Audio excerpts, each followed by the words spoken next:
In the plot we see a family getting trapped in a dead-end city after a car accident, and that's just the tip of the iceberg since the story is much more complex than that, and we have monsters devouring people that appear every night and destroy the people of the city, and only a talisman can protect these people from this evil.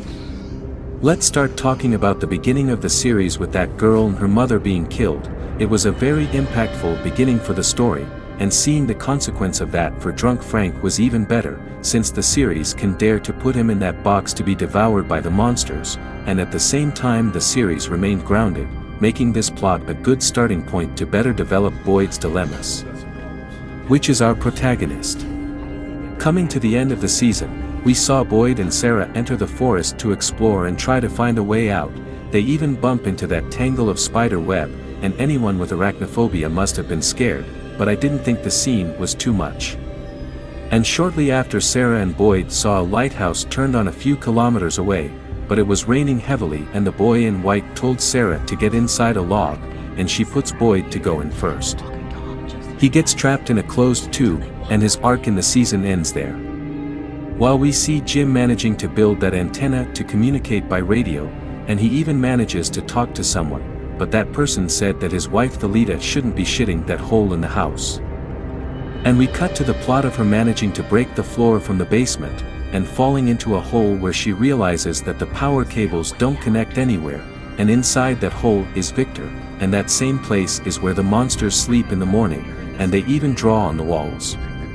The season then ends with a bus arriving in the city, and the mystery surrounding all of this is huge, and I'm here to theorize a little about what I think lies ahead. Is the city alive? Now let's move on to the theories, and I have several, but first I have to point out that the Season 2 trailer says that maybe this city could have been created to test people's reactions. This really makes sense. Since everyone there has problems and everyone is placed on the edge of emotions, and who knows, this city makes us see how far they are capable of going. So that might leave a possibility that the town is some kind of scientific experiment or a game created by a supernatural force, and the characters need to figure out how to escape that experiment. It could be like a living city like the one in Doom Patrol. Does the mystery involve religion? Another theory is that everything can be connected to something religious, since we have some debates about faith, redemption and sacrifice, and the plot may have the objective of presenting a reflection on the nature of existence, good and evil. And what is the relationship between humans and the divine, and who knows, the city might have a mind of its own. And thinking of something religious, nothing better than also talking about that place being some kind of purgatory, or who knows, a good place from the good place, and all the characters are dead, or even all of this could be someone's dream from them. Is the city in a parallel reality? However, the theory that I believe the most is that the city is in a parallel dimension or alternate reality, where the physical and temporal rules are different from our reality, and therefore this city can be sentient and therefore able to adapt to emotions and wanting from the characters, creating monsters and other supernatural things that reflect their fears and desires. It may be that the characters can only get out of there when they solve their emotional and anxious problems. Who is monitoring everyone, so much so that I think there's another group of people who are monitoring the characters, perhaps as part of an experiment or game, and these people could be the mysterious voice that speaks to Ethan, Sarah and Victor. I even think if it's a kind of brain experiment, I imagine it's something like the 1899 Netflix ending where everyone had their minds interconnected on a supercomputer. Or maybe there's an infiltrator inside this experiment and Tom is the bartender who stays away from everyone. And he could be the person who spoke to Jim on the radio. He can be the master of this game. Who is the boy in white? This makes me think that the boy in white may be a kind of helper trying to help people who have experienced it, but if we stop to analyze the series as a whole, this boy can represent purity and innocence, in contrast to darkness and corruption that surround the characters. It can also symbolize hope and the possibility of redemption for characters who are struggling to survive in such a dark and dangerous place. What are monsters? The monsters, on the other hand, have a frightening appearance and superhuman abilities, and I gave off a Silent Hill vibe, mainly because they appeared at night. And I theorize that they are physical manifestations of the characters' fear and pent-up emotions. This would explain why they appear differently to each character and seem to be influenced by their personal experiences.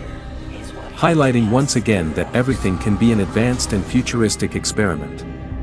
However, if the series is really going to go down a supernatural path, it would be nice if the monsters were people who were once in town and turned into monsters after they died.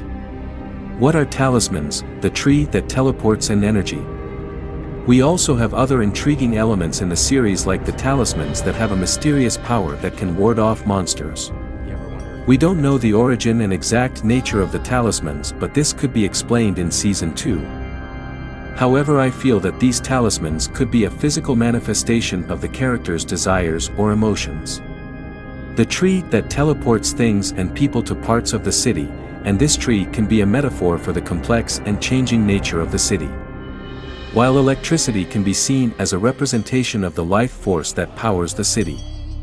As the energy source is mysterious and supernatural, this can be interpreted as a sign that the city has some kind of vital energy or spirit that keeps it going. What will happen in Season 2? In general, the second season has a lot of baggage to be developed, and the trailer already makes it clear that we will see Kristen finally finding the girlfriend she wanted so much.